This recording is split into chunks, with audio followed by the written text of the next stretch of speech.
up, everybody? It's Michael Nedemeyer and Joe Geary, and we're your hosts of the WITWIN podcast, whatever it takes, whenever it's needed.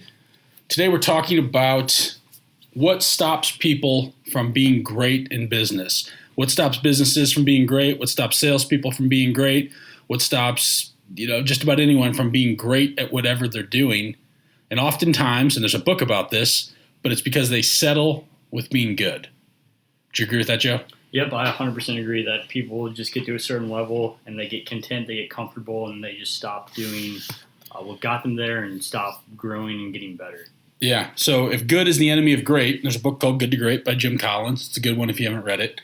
But good is the enemy of great. And if you think about that, people, to your point, get to a level where business is good, money's good, I'm comfortable, I'm making good money, I don't have to worry and stress like I used to 5 years ago, 10 years ago, 15 years ago. They get to a level, though, and they stop innovating, they stop working, they stop building, they stop growing because they've gotten comfortable with being a good company. And if you look at it, what good companies are out there compared to how many great companies are out there? Tens of thousands, hundreds of thousands of companies out there. How many would you say are really great? There's a small few. Not a lot. There's not a lot. Small percentage. There's a small few. And what separates those companies, or even those salespeople, look at the 80-20 principle in most industries. 20% of people make 80% of the money.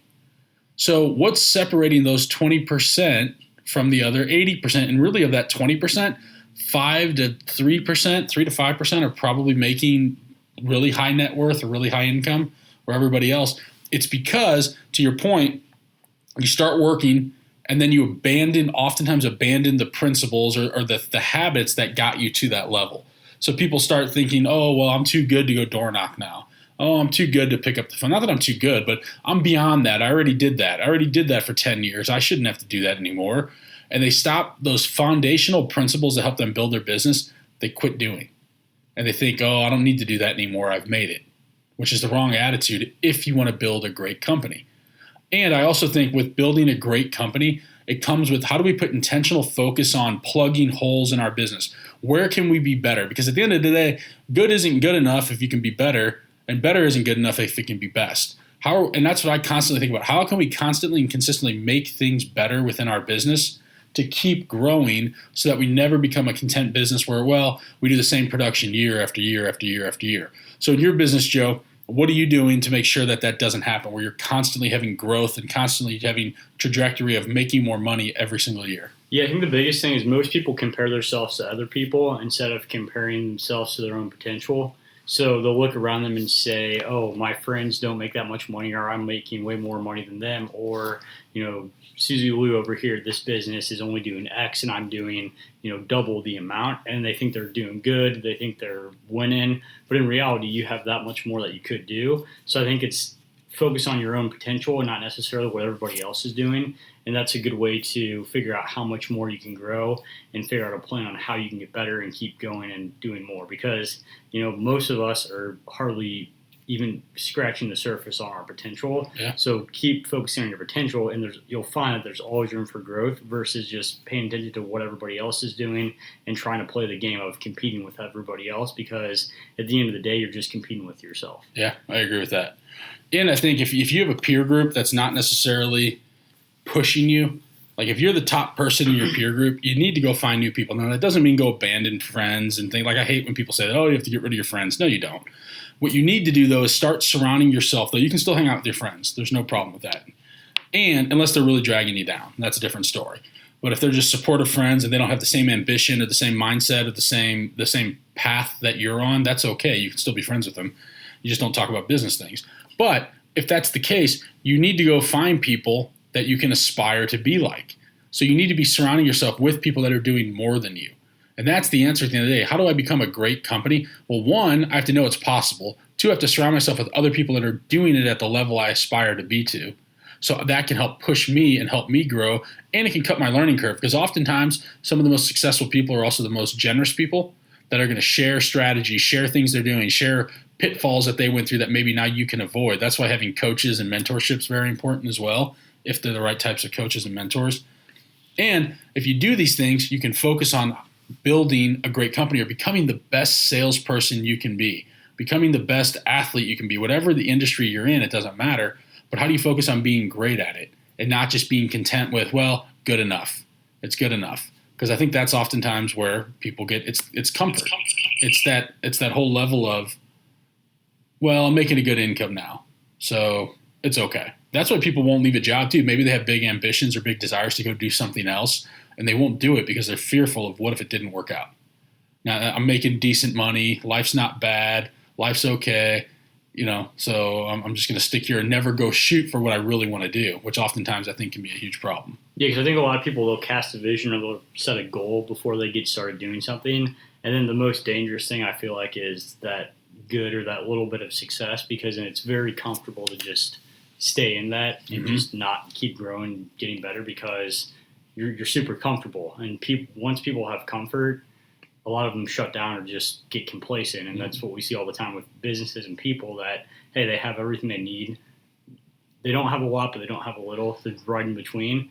And that's okay with a lot of people. Yeah, which is unfortunate because they probably have the potential to do way more if they would just put the focus into it. So some things to think about too from a company standpoint. Like we're in real estate, so that's what we tend to touch on. But as a real estate agent, when you start off, you're on your own, typically starting off as a solo agent. You start putting focus on things that are going to start generating you income, right? So it's building relationships, it's learning scripts, it's learning presentation skills, it's learning all these things. Now, how do you scale that? Because that's the other thing too. You can grow a fast company and you can have like a quick amount of sales in a short period of time if you're doing the right things. How do you turn that into a scalable system though, where people follow the same systems and uphold your core values and uphold the values that your business was built on?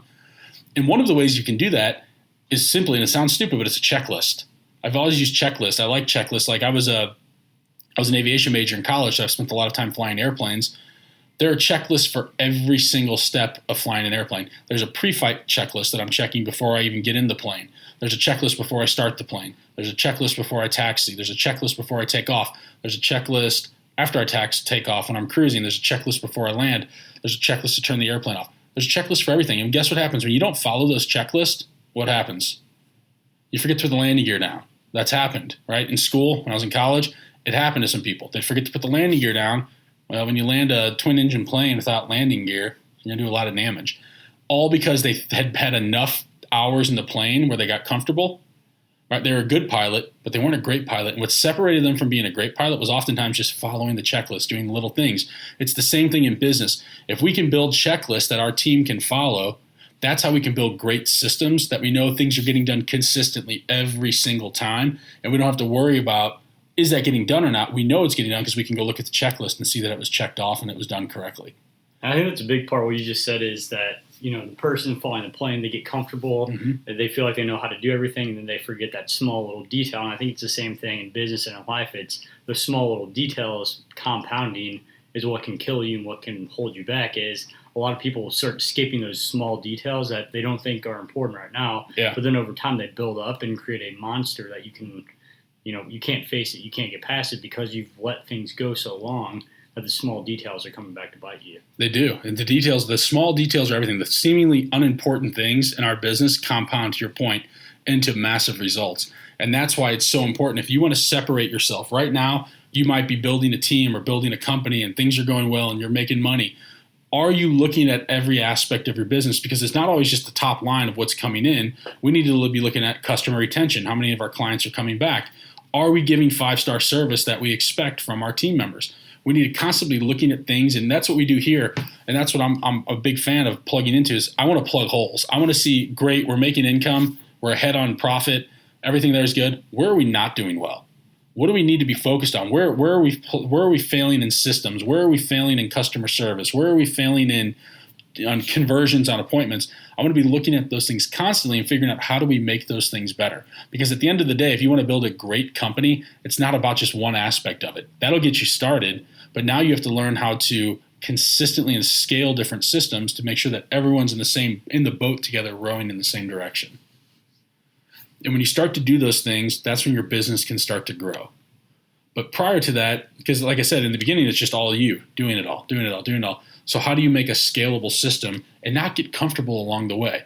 Like for me, one of the things I do as well is set targets. And I know you do this as well, Joe, because there's nothing for me. I hit the same production level for about 3 years in a row and I was miserable. High income, good production, but no growth. And for me, it's got to be, I think the key to life is progress. How do we make progress in our lives? How do we get a little bit better every single day? A little bit better today than I was yesterday. A little bit better tomorrow than I was today.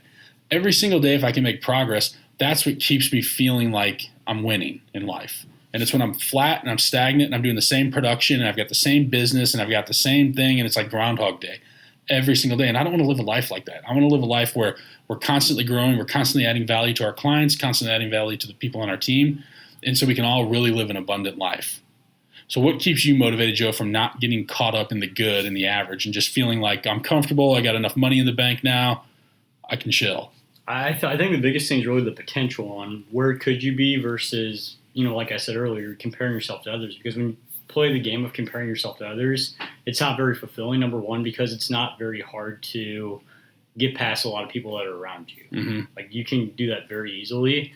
The hard part is how can you be the best, in your city? How can you be the best in your state? How can you be the best in the country? And I think that's very motivating, is being the best and not just saying, oh, how can I make more money than my friends? How can I live a better lifestyle? Because it doesn't take a lot to be able to do that. Yeah, I agree with that. I agree. So it's setting bigger targets and knowing that what do you want out of life too? I often say this too, like most people spend more time planning a vacation than they do their life. What do you want out of life and what's your goal? Right? Like what's the goal? Where do you see yourself in 5 years? Where do you see yourself in 10 years? And I tell you what, like the most successful people I know, they write their goals down. They put focus and intention on their goals. They visualize. They see their life the way they want it 10 years from now. And they look at it and they visualize it now. But most people won't do that. They think it's stupid. They don't think it works. But any successful person will tell you that they do these things and they manifest that into their life. That's also part of separating yourself from not getting comfortable. It's easy to get comfortable. Right, it's easy to have a life of average and be able to just drive average cars, live in an average house, go to send your kids to average schools, all of that, take an average vacation. But how do you live a really abundant life? Because everyone has the potential to do it, but not everyone will do it. And it's because they fall into that trap of good enough. Well, my life's good. It's way better than it was a few years ago. So, I should be thankful. I should be grateful for what I have. Definitely believe you should all be grateful for what we have because a lot of people are blessed in this country. And if you think about it, there's no reason. We were born in a country where there's endless opportunity, where there's endless potential to go make whatever you want out of life. And you just got to focus on it. And you don't abandon the things that got you to the level of success you're at right now, because that oftentimes happens too. People think there's one thing to innovate and adopt new technologies that come in place, and there's another thing to just abandon things that work. Because I think a lot of people do that. They'll quit making the calls, like I mentioned. They'll abandon the things that got them to the level, and you have to look at it and say, okay, the things that got me to this level, do they still work? And the answer is yes. It's how do I get in front of more people? If you're in sales, you need to get in front of more people. I need to talk to more people. How do I go to more networking events? How do I pick up the phone and call more people? How do I generate more leads into my business? But don't abandon the things that got you to the level and always look for new shiny objects, because that's another problem, I think, that separate a lot of good companies from great. They abandon the core principles and they always look for the next best thing, and that's not always the answer. So covered a lot there in just a couple of minutes. What other thoughts do you have, though, from going from good to great? I will say it's not easy to break through, because we all have that comfort level, like we talked about, where you get to a certain level and all your basic needs are covered. Mm-hmm. You really don't have to worry about things as much as you used to. And that you kind of get at the fork in the road where it's either you take the easy path or the hard path. And the thing about the easy path is if you take the easy path, it's going to lead to hard down the road. And if you take the hard path now, it's going to lead to easy down the road. Mm-hmm. And I think a lot of people don't realize that, because you see a lot of people, even from my experience being in real estate, like with meeting with a lot of people, you'll meet with these old people and they just have a ton of regret. They're, 70 years old, they're 80 years old, they don't have any money, which is horrible because they should have spent their entire life accumulating wealth and money. But some of these people are 80, 70 years old and can hardly scrape together 2 pennies. Mm-hmm. And they took the easy route most of the time. And is that really what you want in life? Do you want to be, that 60, 70-year-old man who sits there, with their grandkids and their kids, they don't have any money, they're dependent on other people taking care of them? Or do you want to be that person you can look back on and they say, wow, I'm proud of who I became. I'm proud that I made the decisions that I made because I'm in a great position now where I can help others, I can help myself, and don't have to depend on anybody else. I agree with that. Yeah. And oftentimes the person you just spoke of is the person that's going to make excuses. They're going to make excuses for why their life didn't work out. It's going to be someone else's fault. They're going to blame someone else. There's always a reason for why they couldn't succeed, when in reality, yes, you're going to have setbacks. Yes, there are going to be things that are going to happen that aren't going to be fair. Yes, you're going to get lawsuits against you and people are going to steal from you. And that's part of it, right? That's going to happen. But how you react to it's all that matters. Like what happens to you happens to pretty much all of us.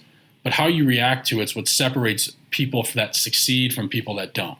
Don't be the person that's 80 years old that's full of regret. Be the person right now that says, I'm going to take ownership for my life. If my life is not where I want it to be, because to believe it or not, where your life is today is a direct reflection of the choices that you made. You talked about this the other day. I think once you realize that, though, like it's impossible to go down the route of easy because you're always aware that, hey, if I do this and my life turns out like this, it's 100% my fault. It's not the government's fault. It's not my boss's fault. It's not anybody else's fault except mine. Mm-hmm. I think once people realize that, like it's very hard to go back down the other road. I agree. It's taking complete ownership of your life.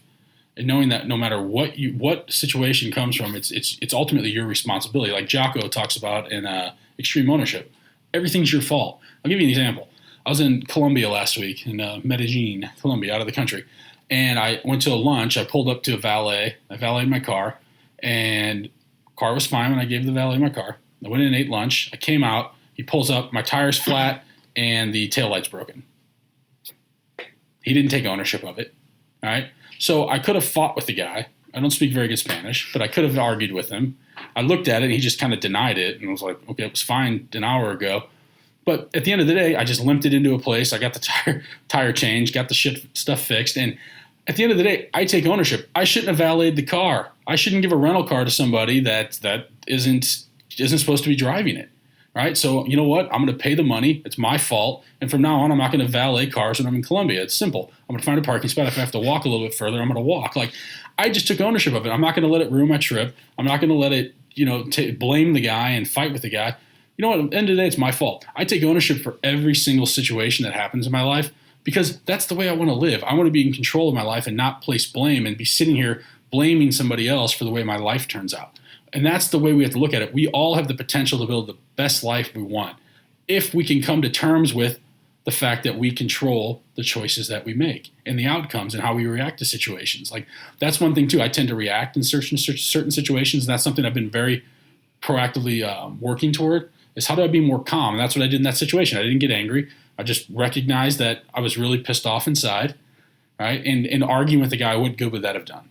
He's going to deny it. It's not going to be like, oh, you're right. Here's $400 or whatever it costs. Just go fix it and go be done.